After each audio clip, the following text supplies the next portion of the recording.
नमस्कार दोस्तों, स्वागत है आज की नई कहानी में। अगर ये कहानी आपको अच्छी लगी हो तो लाइक, शेयर और कमेंट ज़रूर करें।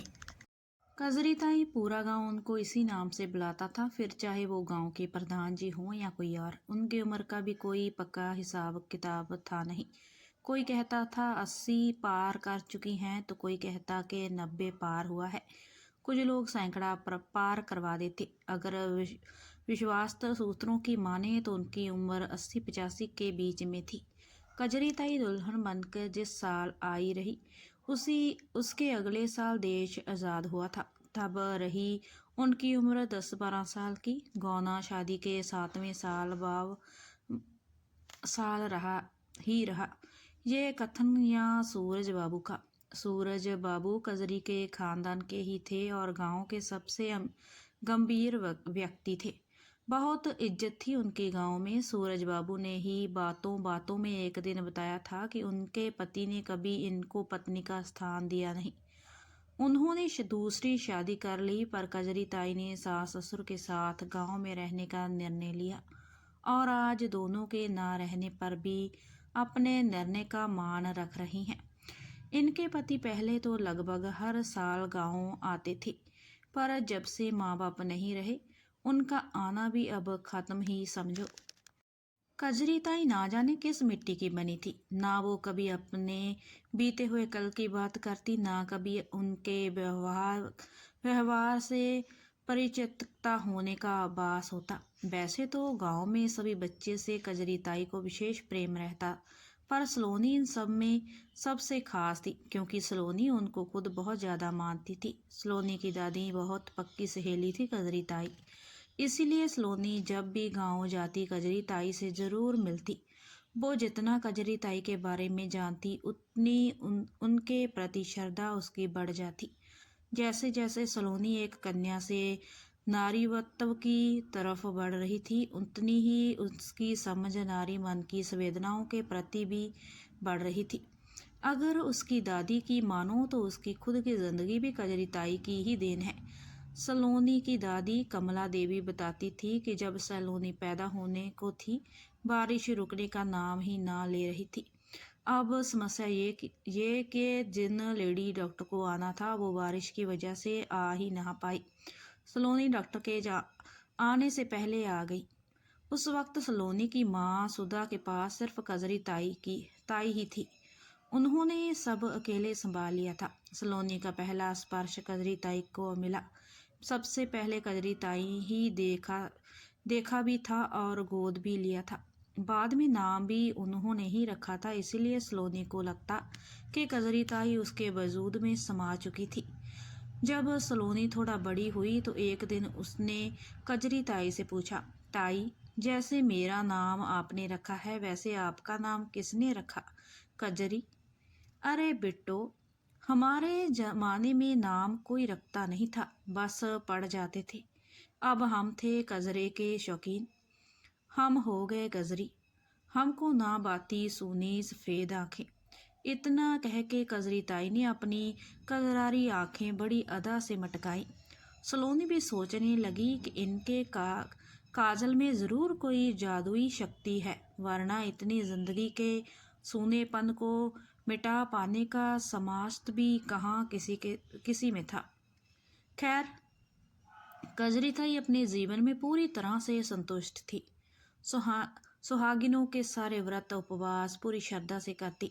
एक बार सलोनी ने पूछा तो बोली, अरे बिट्टो, हमारे ज़माने में उसको क्या कहते हैं अंग्रेज़ी में? डाइवोर्स तो होता ना था, इसलिए अब मर के ही जे डोर टूटेगी। पूजा पाठ तो अब अगला जन्म सुधारने के लिए कर रहे। एक दिन व्रत करके कौन सा मरे जा रहे हैं हम। सलोनी सोचती रही कि एक अनपढ़ औरत भी अंदर से कितनी गहराई की बात कर सकती है। यही आजकल के परिवेश में कोई ऐसा करे तो सही, सज़ा मिले। ऐसा नहीं था कि वो औरतों के प्रति उदासीन थी। बात कजरी ताई के स्वभाव की थी। सच में कितनी सरल और उदार थी कजरी ताई। समय बीतता गया और कजरी ताई ने समय के साथ खुद को समर्पित कर दिया पूरे गांव को। कोई बेटी या बहू गर्भवती होती तो कजरी ताई उसकी सेवा टहल में कोई कसर ना छोड़ती। कभी उसकी मालिश करती तो कभी मेवे दूध में पकाकर खिलाती। होने वाले बच्चे के स्वागत की तैयारियों में दिन रात एक करके छोटी छोटी पुतड़ियाँ सिलती।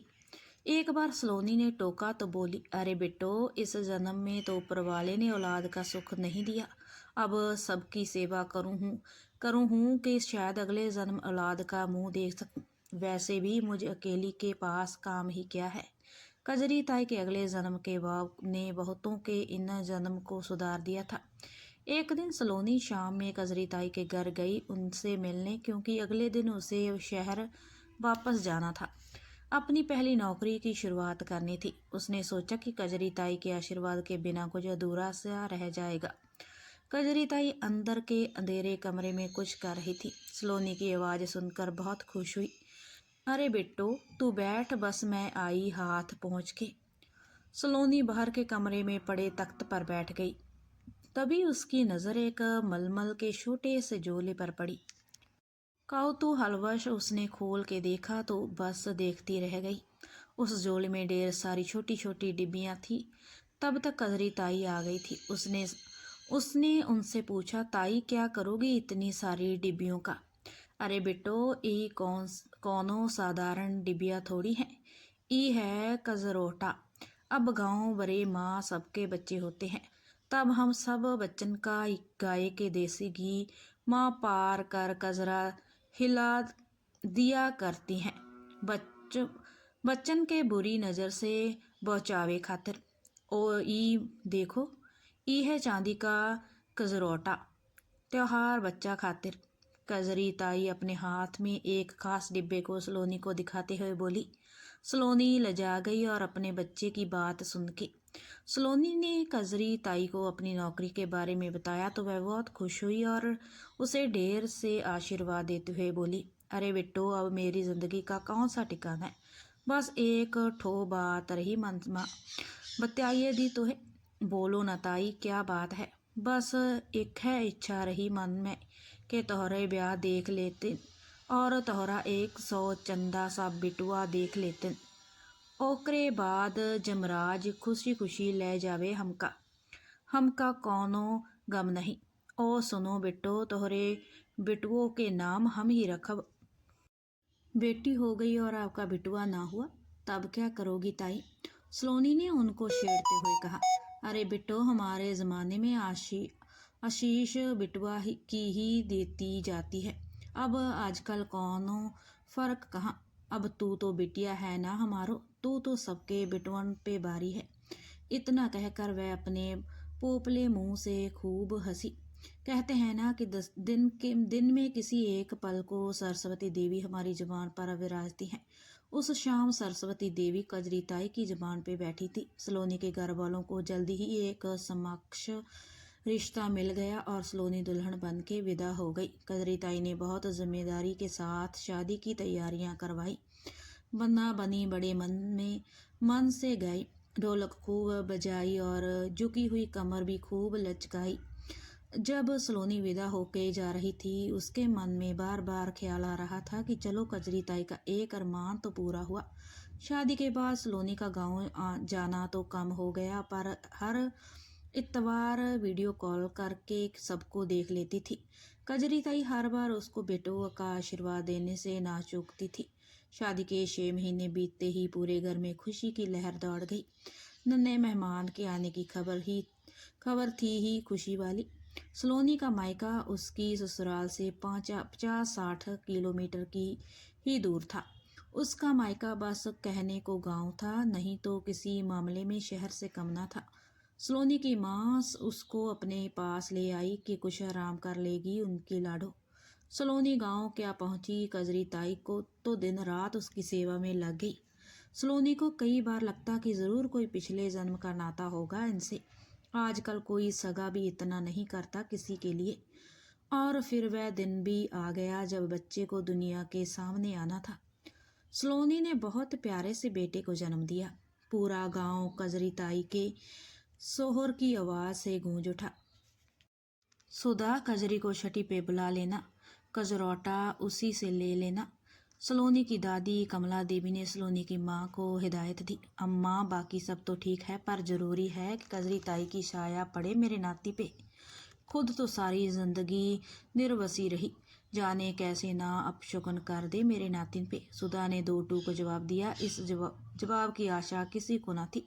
इस सब के बीच किसी ने ध्यान ही नहीं दिया कि कजरी ताई दरवाजे के बाहर कब आई और कब वह सब सुन के लौट उल्टे पांव वापस चली गई। कजरी ताई की आंखों में जैसे बाढ़ आ गई। गंगा जमुना बहे जा रही थी, आंसू थे कि रुकने का नाम ही ना ले रहे थे। आज सलोनी का बिटवा 5 दिन का हो गया। सलोनी अब आराम से चल फिर रही थी। उसने बच्चे को अपनी माँ को दिया और पीछे से तरफ लगे पेड़ पौधों की तरह जाने लगी। सुधा जी ने टोका तो बोली, जी घबरा रहा है, बस दूर नहीं जाऊंगी, खुली हवा में मन अच्छा हो जाएगा। सलोनी तेज कदमों से चल के 5-7 मिनट में कजरी ताई के दरवाजे पर पहुंची। कजरी ताई उसको देख के लपट गई। अम्मा की बात का बुरा मान गई ताई। कैसे भूल गई कि अपने बिटवा का नाम भी आपको रखना है और काजल भी आपके कजरौटे का ही लगाना है। जल्दी चलिए, मुझे देर हुई तो अम्मा परेशान हो जाएंगी। अरे बिटवा, तेरी अम्मा सही तो कहती हैं, मैं अभागन हूँ रे। ना पड़वा तू बेटे पे मेरी शैया। अपने आंसू पोंछते हुए ताई ने सलोनी को समझाया। ताई, जिस कजरौटे के काजल ने तुम्हारी जिंदगी के सूनेपन को तुम्हारी आंखों से मिटा दिया, उसमें तो सच में कोई शक्ति है ना। अपने बेटे के लिए मुझे ऐसे ही किसी शक्तिशाली जादुई कजरौट का काजल चाहिए। रही बात तुम्हारे अभागन होने की, तो तुम्हारे हाथों में ना जाने कितने बच्चों की जिंदगियां लिख दी हैं। अब चलो जल्दी, सलोनी ने लगभग उनको घसीटते हुए कहा। कजरी ताई तो हमेशा से प्यार की भूखी थी, चल पड़ी उसके पीछे पीछे। अच्छा, एक बात बताओ ताई, ये तुम्हारे ज़माने में भी गुस्सा होने का रिवाज था? अम्मा की बात पे बिना मुझसे मिले तुम चली आई। अब मैं तुमसे गुस्सा हूँ, समझी? सलोनी ने झूठ मूठ का नाटक किया तो कजरी ताई बड़े बुझे मन से बोली, अरे बिट्टो, हमको लगा कि हमारी किसी को ज़रूरत ही नहीं है, हम चले तो आए, लेकिन बिटुआ खिलाने को मरे जा रहे थे कसम से। हाँ तो अब चलो और जी भर के अपना बिटवा खिलवाओ ताई। कजरी ताई ने अपनी मुट्ठी में पकड़ा हुआ चांदी का कजरौट और मजबूती से जकड़ लिया।